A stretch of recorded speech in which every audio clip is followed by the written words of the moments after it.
With The Last of Us Part 2 on PC at launch, things are better than the disastrous Last of Us Part 1 remastered PC port, which is nice, but at the same time there are a number of technical continuities with that release that drag the package down. Nixies has come in here later in the development of this port to add in their own twist, but still some things appear taken wholesale from the previous porting efforts handled by Iron Galaxy. That continuity is plainly obvious in the game's graphical options menu. At first glance you might think, hey, this looks different than what I saw in the Iron Galaxy port of The Last of Us Part 1, but that is purely on the UI there. By clicking on each graphical option, you can see how it unfolds. A sub-menu, which when all clicked out, basically map over to those same settings we saw in Part 1's port. Going over the display options, we can see some continuities with Part 1 as well, but there are some newer things. DLSS frame generation is in, and dynamic resolution scaling is coming in from those Nixies libraries. The amount of options on the surface level might seem like it is good because you can tweak to your own liking, and that is true, but much like the Iron Galaxy's Uncharted 4 ports and the port of Part 1,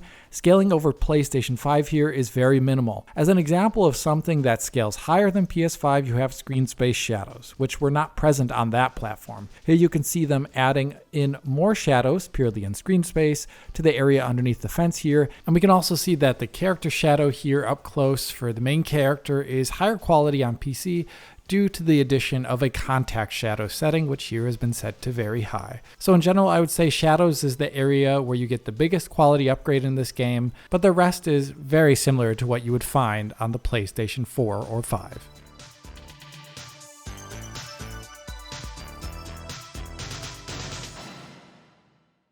So a lot of things are consistent with the work that we saw from the ports from Iron Galaxy, and the most consistent thing I would say is actually GPU performance.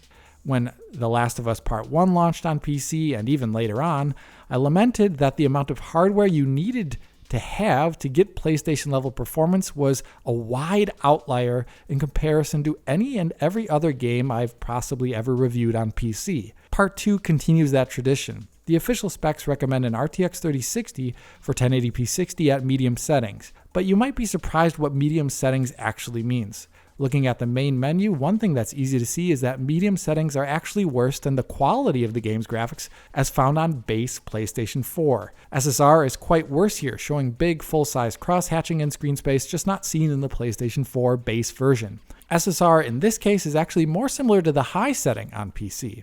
A number of other things in that medium preset are worse than base PlayStation 4, such as flashlight bounce lighting and subsurface scattering and more. So that means the port will give you noticeably worse graphics than the PS4 base at 1080p 60 on an RTX 3060, according to their own spec sheet. When punching in the settings that give you the greatest equivalency to PlayStation 4's quality, you might be surprised at what the actual level of GPU and CPU are necessary there to just even double that level of performance. I didn't play through the game on a high-end PC for this review, rather on that targeted RTX 3060 platform for their medium settings. And when I targeted 1080p 60, using those PS4 settings, I found that many scenes are actually below 60 FPS on that PC due to the GPU being tapped out. It could, of course, hold 60 over extended periods of time when I'm using VSync here, and that is nice, but it definitely faltered more often than I would have really hoped in reaching 60 FPS at a mere 1080p. The reason why I really want to highlight this out on this PC specifically here is to talk about how I find the game's GPU resources necessary are a bit inordinate. A PS4 GPU has about 1.84 teraflops of theoretical compute and 176 gigabytes per second of bandwidth, whereas a RTX 3060 has 12.74 teraflops and 360 gigabytes per second of bandwidth, over a faster PCIe 4 bus with a much higher fill rate. Even ignoring flopflation from dual-issue FP32 on Ampere GPUs, we should be looking at a GPU that is around 3.5 times more performant in compute, even at its non-boosted clocks. Yet the RTX 3060 cannot fully double the PS4's performance in this game at the closest equivalent settings. This is a very large outlier in our history of examining PC ports. Whether or not that's justified is up to the jury, but that means you as a user will have to adjust your expectations according. You really don't want to drop below those PS4 settings as I see it, as you're getting a visual experience worse than a 12-year-old console at that point. But if you want those visuals at 60 FPS and and above, you'll have to be pushing much bigger hardware here in this title than you possibly have ever been used to doing before. This also applies to the CPU side of things, although it is indeed better than the port of The Last of Us Part 1. Nixies has come in here to change how streaming is done, utilizing direct storage CPU decompression with a different compression format. And they have made it so that the engine no longer spin locks CPU threads, which you may know is a huge no-no on Windows. So the CPU will not be faltering nearly as much as it did in that Last of Us Part 1 port for doing simple things, but it's still kind of inordinately demanding given the visuals at times in comparison to other games you may be used to playing on PC. A contributing factor to this is the newest thing in the game, and that is the way shaders are compiled. This is very different than The Last of Us Part 1 and other Naughty Dog games on PC, where there the PSO compilation would happen in the menu over many minutes. In Part 2, only a brief amount of compilation occurs when you load the game, and then the rest of the shader pre-compilation occurs asynchronously as the game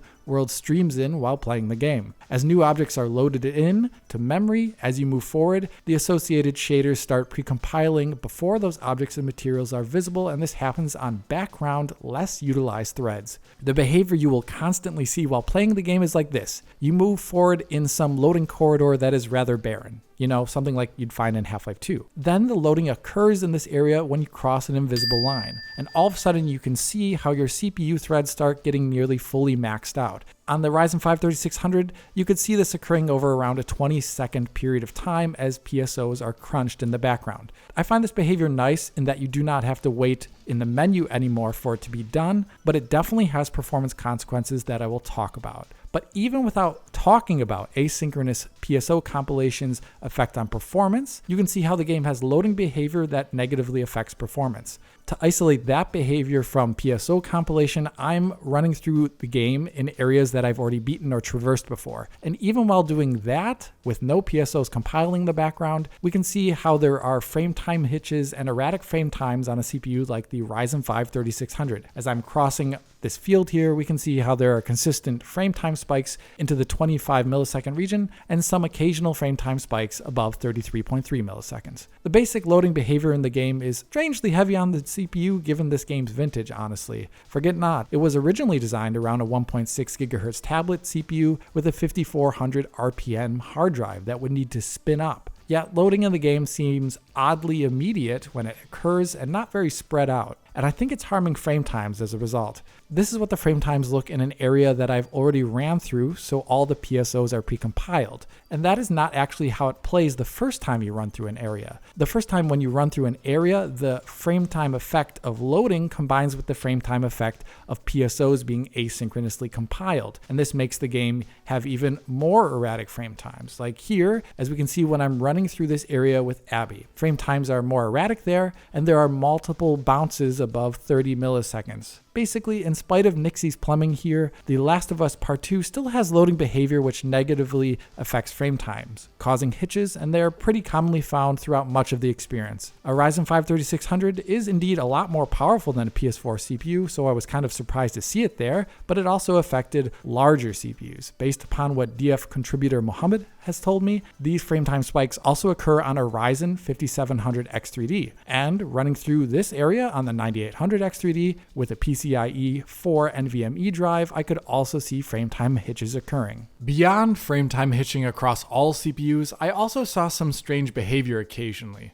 On the Ryzen 5 3600, I did have two instances where the game completely stopped for a moment and then started up again, essentially a 0 FPS stall. The same actually also occurred on the Steam Deck when playing there too, a large 0 FPS stall that I'm not exactly sure what caused. On a Ryzen 7 9800 X3D, we also saw bigger stalls when running around. Once again, I'm kind of wondering what is causing it. Staying with that processor though for a bit, another thing that we at DF noticed is that the latest X3D processors from AMD seem to have very depressed performance in the game than what you would expect. Running around this area that I'm showing off, there's around an 83 FPS average. And that is not just some test setup issue. On a completely different motherboard and RAM combo, the 9800 X3D, was CPU limited also to around 85 FPS in this scene. The FPS is bizarrely constant, with it only outperforming the Ryzen 5 3600 by around 25% in the scene, when it is usually around 200 to 300% faster. Most of the CPU is sitting idle here, and it is a far cry from the absolute maxing out of the CPU that we see on the Ryzen 5 3600, or as I see on the Steam Deck. As briefly shown off earlier, the Steam Deck here has its own profile and settings that loads up with the game and is quite nice to see. Though I would say the performance is not exactly the greatest. Even using GameScope to limit the FPS, the game has trouble locking to 30 with some rough frame pacing and many long frames that are 66 milliseconds or even higher. The basic issue for me is that the camera is not very smooth as a result of frame time issues, and this makes the game look jerky even if the FPS is nominally held at 30 quite well enough. Given the CPU performance I'm detailing here, I definitely recommend frame capping in this game like I would recommend in almost any game. Using 60Hz VSync, for example, on a Ryzen 5 3600 gives the CPU enough breathing room and time with the buffering of frames to run through this area, keeping 60 FPS nearly the entire time, with many of the frame time spikes hammered away. This means technically higher input latency, of course, and it won't help out those areas that have larger loading-related stutters or performance issues from PSO compiling, but I found the game much more enjoyable with 60Hz VSync on the CPU than unlocked with VRR, which we can see here with off-screen footage. I found this dreadfully uneven. Frame times are all over the place in this game when unlocked on a CPU like this, so you can constantly see the FPS monitor from the screen here kicking up into the 100 or even 200 region as low frame rate compensation, or LFC, has to engage. Just the basic act of turning the camera while unlocked, sitting still, shows off big swings and uneven arcs of movement due to the frame time unevenness. If you're gonna play the game on a VRR monitor and you want to cap for a more even experience, I do not recommend the in-game frame rate cap. That frame rate cap constantly breaks in VRR in my experience and has uneven camera movement. This is a shame, as using other forms of capping external to the game will slow down the game's loading time. For example, using Special K to cap to 60 FPS versus the in-game 60 FPS cap sees loading times essentially quadrupled on a 9800X 3D system, as the in-game FPS cap in such moments programmatically turns off. I do find it a bit unfortunate that raw FPS so heavily affects loading performance, but it is the way it is. If you can ignore that, I have found that Special K without VSync and VRR gives the best smoothness for those of you with a VRR panel, but as I mentioned earlier, traditional VSync lock seems to be even more consistent than that at the cost of input latency, but with no increase in load times, as in-game VSync turns off while the game loads.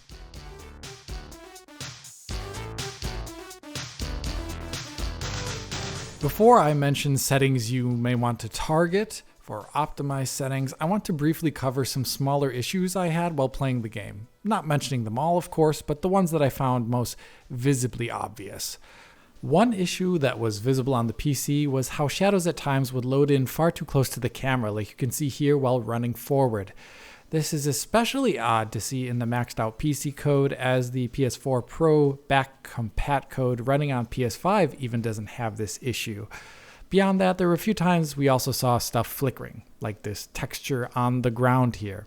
The last issue I saw was DLSS related. DLSS and DLAA in this title are of a lower quality than you might be used to, where even DLAA shows obvious ghosting on vegetation and particles in areas where it usually excels, actually. In this case, I recommend NVIDIA users inject the transformer model in the way they find most convenient. With visual bugs out of the way, I want to touch on settings you could want to target for the game. As I mentioned earlier, lower-end GPUs are not exactly running this game up to the level that they might usually expect given the game's original target platform, with the RTX 3060 not always reaching 60 FPS at PS4-like settings, which for referential comparison, this Last of Us Part 2 at its heaviest with PS4-like settings is about as heavy on the GPU and CPU as the heaviest sections of Metro Exodus Enhanced Edition, where there it was running at ultra settings, tessellation on with RTGI and RT reflections turned on. Perhaps this can give you a sense of how heavy this game can be. As a result of that, I recommend lower end GPUs and CPUs like the RTX 3060, RTX 4060 and equivalents, and Ryzen 5 3600 equivalents to go around to the PS4 Pro quality level settings for this game, but with texture filtering ramped up to 16x because we're on PC here, and with screen space shadows on, as that is a nice quality win for the graphical presentation. Then you can just leverage VRR or an upscaler to hit your desired level of smoothness, providing that your CPU can keep up. GPUs above that, like those of the RTX 4070 level and such, can then try and use the PS5 performance mode settings with those same additional addendums about screen space shadows and anisotropic filtering. By the way, big shout out to Mohammed again for working on these PlayStation equivalent settings in the background while I'm testing the game, so that I can push out this video on time for release for you and the audience. So thank you. But other than that, there's not much really to say here regarding this port at the moment. I would say it's better at launch than the last go around with part 1, but there's still some frustrating aspects. A kind of buggy feeling overall that is hard to shake. Beyond the GPU performance, my biggest pet peeve in the game are those frame time spikes that I mentioned even on high-end kit, which seem incongruous with the cinematic presentation that you can find in the game. But that is really all I have to say. Like, subscribe, help on Patreon, follow on social media, and as always, this is Alex, bidding you farewell und auf Wiedersehen.